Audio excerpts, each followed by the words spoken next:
Hola, ¿qué tal muchachos? Espero que todos ustedes se encuentren muy bien allá en casita, en compañía de sus familias. Soy el profesor Daniel Vega Domínguez y pues bienvenidos a esta nueva charla acerca de la historia de México. El tema que vamos a platicar, que vamos a desarrollar el día de hoy es la cultura y la vida diaria, la transformación de la cultura y la vida diaria después de la época de la Revolución Mexicana, sobre todo a partir de más o menos 1940, acuérdate de aquella época del boom económico en nuestro país, que conocemos como la época del milagro mexicano. Bueno, pues vamos a ver cómo la cultura de nuestro país, cómo la convivencia diaria, el ocio, la educación, ¿no? El entretenimiento, las comunicaciones se van transformando a partir precisamente del desarrollo económico que experimenta nuestro país más o menos en la década de 1940.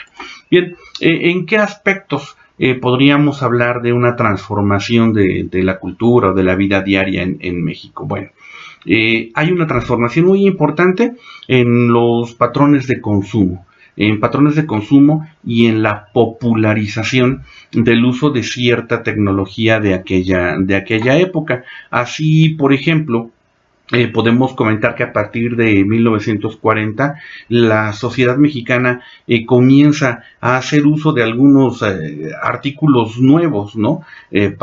Sobre todo para el hogar, ¿no? ¿Cómo fue esto posible? Bueno, pues acuérdate, ¿no? Acuérdate que en la época del milagro mexicano, pues se experimentan, quiero decir, en México importantes transformaciones, sobre todo en la mejora de los salarios de una buena parte de la población mexicana, sobre todo en las zonas urbanas.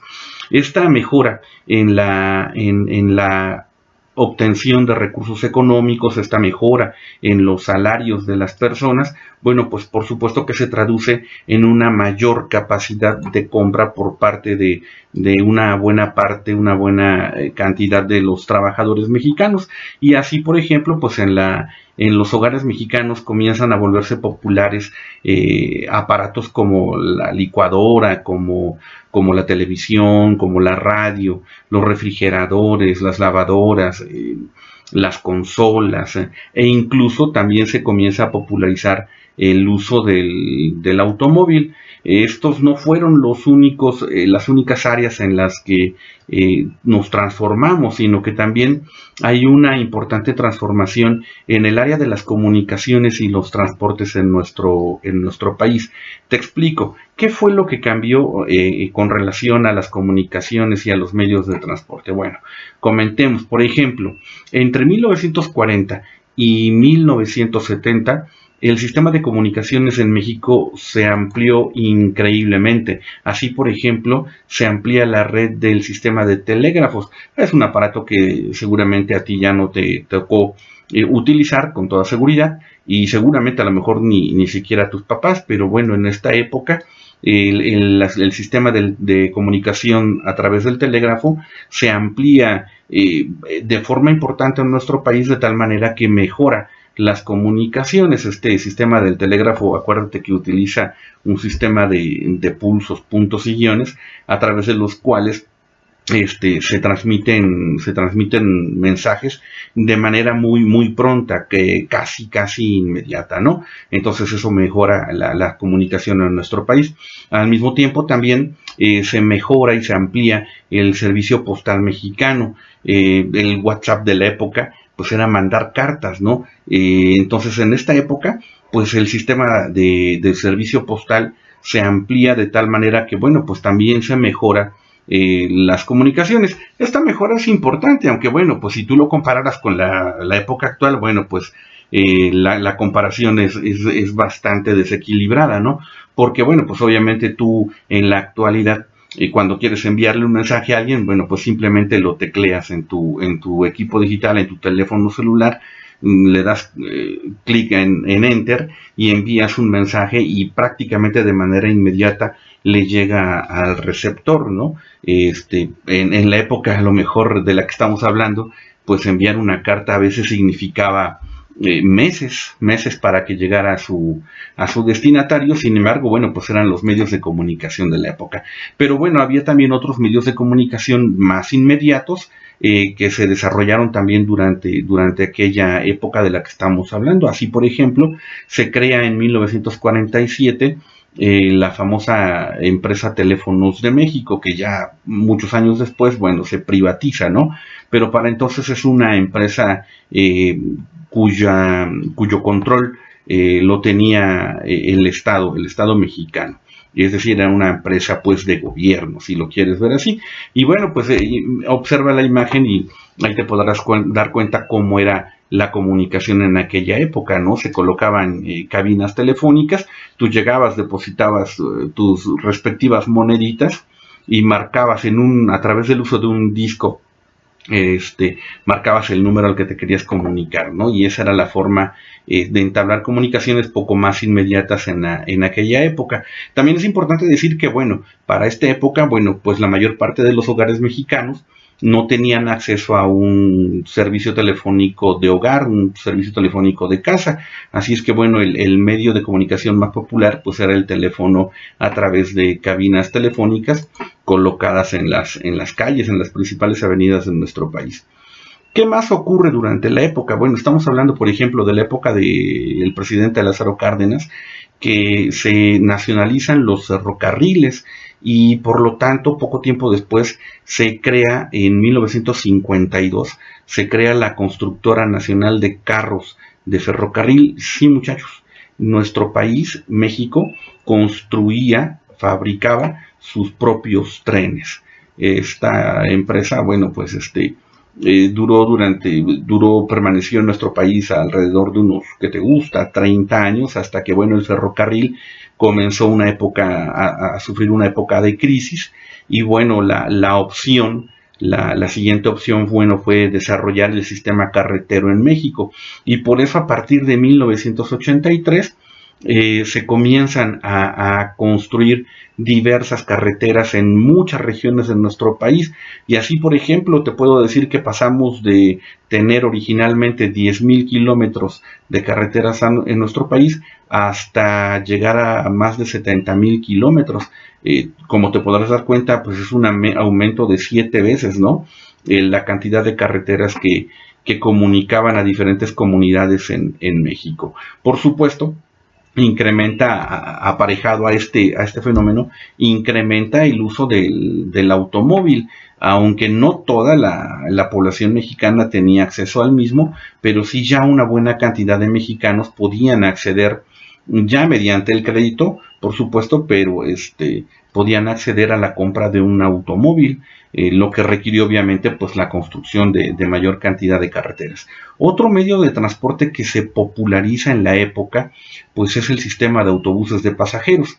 En la época del ferrocarril, recuerda que el ferrocarril no solamente transporta mercancías, sino que también tiene un servicio de transporte de personas, pero como te comentaba hace un momento, un poco antes de 1980, el sistema ferrocarrilero en nuestro país entra en un periodo de crisis económica, que lo vuelve pues prácticamente difícil de solventar, difícil de mantener, y entonces la opción obviamente pues es el uso del sistema de transporte a través de autobuses de pasajeros, y que también pues, se populariza, por supuesto, aparejado también al incremento de viajeros en nuestro país, por ocio, por turismo, pues, ¿no? Entonces también es una parte de la transformación de la vida diaria de los mexicanos. Ya los mexicanos también salen a las playas, a los principales destinos turísticos de nuestro país, haciendo uso precisamente de este sistema de carreteras del que estamos hablando y de este nuevo sistema de transporte que acabamos de comentar, que a través del uso de los autobuses de pasajeros. Por supuesto, en el área del transporte de mercancías, bueno, pues se populariza el uso de camiones de carga. Así, por ejemplo, se construye la primera autopista en nuestro país. La primera autopista conecta a la Ciudad de México con Cuernavaca. por supuesto, mediante el pago de peaje, ¿no? Lo que hoy conocemos pues como el pago de casetas, ¿no? El pago de una caseta en carretera para poder circular sobre ella. Bueno, ¿y cuál sería la importancia de todo esto que te estoy comentando? Bueno, pues es que la importancia es mucha. Piénsalo, a través de la creación, de la construcción de un sistema de carreteras amplio en nuestro país, pues eso posibilita la comunicación, la interconexión de diversas comunidades que hasta entonces pues habían permanecido prácticamente aisladas unas de otras. Así, por ejemplo, ya con la construcción de este sistema carretero, pues es posible interconectar comunidades agrícolas, desérticas, incluso selváticas, ¿no?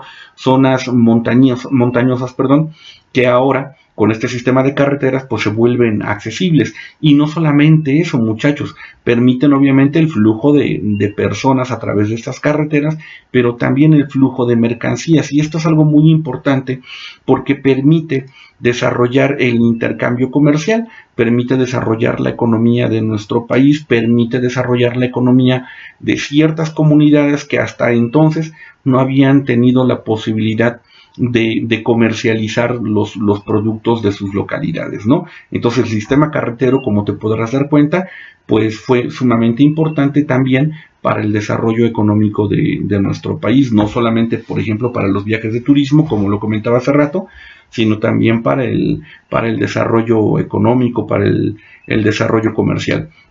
Aunado a esto, muchachos, también es importante comentar, que en 1921 inicia la industria de la aviación propiamente dicho en nuestro país, que ya poco tiempo después, pues también, además de transportar mercancías, pues también comienza a transportar pasajeros. Y prueba de ello es que en esa época se construyen alrededor de 30 aeropuertos en el territorio nacional. Bueno, otro aspecto que se transforma durante esta época, pues es el uso de medios de información y de entretenimiento. Ya recordarás que en la clase pasada nos entretuvimos un buen rato platicando al respecto, ¿no? Los medios de información y entretenimiento de la época, digamos, los más populares, pues eran los periódicos, las revistas, las historietas, los cómics, ¿no? Esto aprovechando también el hecho de que el sistema educativo nacional ya había permitido disminuir el nivel de analfabetismo en la población mexicana, es decir, cada vez mayor cantidad de población mexicana podía o aprendía a leer y escribir. Pero también la televisión, la radio, el cine, se popularizan en esta época y así, por ejemplo, la televisión comienza a transmitir todo tipo de eventos, por ejemplo, eventos políticos, tomas de protesta, por ejemplo, en esta imagen que estás viendo, la toma de protesta de Adolfo López Mateos, por allá del año de 1958, más o menos, ¿no? Pero además de eventos políticos, bueno, también pues transmitía eventos deportivos, por ejemplo, la lucha libre, boxeo, fútbol, béisbol, etcétera, ¿no? Corridas de toros, para todos los gustos, ¿no? Eventos musicales, ¿no? A través de la televisión, telenovelas, radionovelas, etcétera, ¿no? Mucho más cosas. Y por supuesto, en esta época también podríamos mencionar el gran desarrollo que tuvo el cine mexicano, ¿no? Es la época de oro del cine mexicano, en la que, por cierto, también es muy importante porque el cine mexicano se encarga de alguna u otra manera de proyectar, ¿no? Una imagen del mexicano que pues a decir verdad no pertenecía mucho a la realidad del país, pero era el estereotipo, ¿no? Que se proyectaba a través del cine mexicano, la imagen esta clásica del charro mexicano, del que es muy valiente y utiliza la pistola para arreglar sus problemas, o de que el clásico charro mexicano que da serenata para conquistar a la novia, que se emborracha además, ¿no? Que bebe tequila, etcétera. Entonces, también influye en la creación de todo un estereotipo, ¿no? De la personalidad del mexicano, y por supuesto también ayuda, digamos, a su modo, a construir una imagen nacionalista, ¿no? Del pueblo mexicano.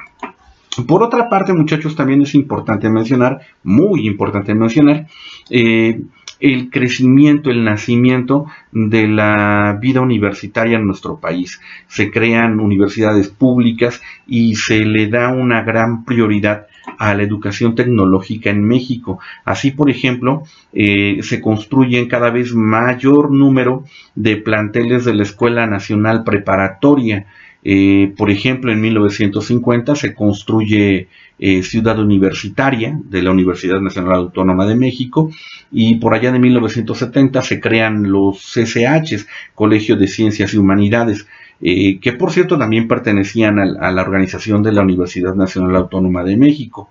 Así que para los años de 1954 y tiempo después, proliferan las universidades estatales. Así, por ejemplo, podemos contar universidades en Puebla, en Jalisco, en Sonora, en Veracruz, en Oaxaca, en Michoacán y muchos más estados de la República Mexicana. Por otra parte, se crea también el Instituto Politécnico Nacional, se crean sus vocacionales, ¿no? Escuelas pertenecientes a este instituto, en donde se impulsa la educación tecnológica, muy importante también para el desarrollo técnico, para el desarrollo industrial de nuestro país. En 1970 se crea el Colegio Nacional de Ciencia y Tecnología, el CONACYT, que por cierto, al igual que la Universidad Nacional Autónoma de México, que el Instituto Politécnico Nacional, pues perviven hasta nuestros días, ¿no? Se crean también, por ejemplo, en 1963 los centros de capacitación para el trabajo agrícola e industrial, los CECATIS, ¿no? Estos CECATIS que le brindan a la juventud mexicana oportunidades de formación a nivel técnico, que además es muy, muy importante, no solamente en aquella época, sino en la actualidad. Y también, por ejemplo, en 1978, pues se crea el CONALEP, institución que seguramente tú ubicas demasiado bien. ¿Y para qué? ¿Para qué se crean todas estas instituciones? Bueno, pues simple y sencillamente, muchachos, piénsenlo, pues se crean porque le dan a la juventud mexicana diversas opciones de preparación técnica, ¿no? De tal manera que al concluir todos estos jóvenes sus estudios de educación media superior, que es el equivalente, digamos, a la preparatoria, el bachillerato, bueno, pues al concluir este nivel de estudios, pues ellos ya están preparados para poderse insertar al mundo laboral. Y por supuesto, pues a contribuir, ¿no? Al desarrollo técnico, al desarrollo tecnológico, a la producción de las diferentes ramas de la industria que se está desarrollando en nuestro país. Y por cierto, como te insistía hace un momento, como te comentaba hace un momento, bueno, pues por cierto, todas estas instituciones persisten en la actualidad y son de suma importancia, como te decía, para el desarrollo técnico, para la producción industrial. Bien, muchachos, pues esperemos que la información que hemos vertido en este video haya sido de tu interés y haya quedado el tema sumamente claro. Te agradezco mucho la atención prestada y nos vemos hasta la próxima.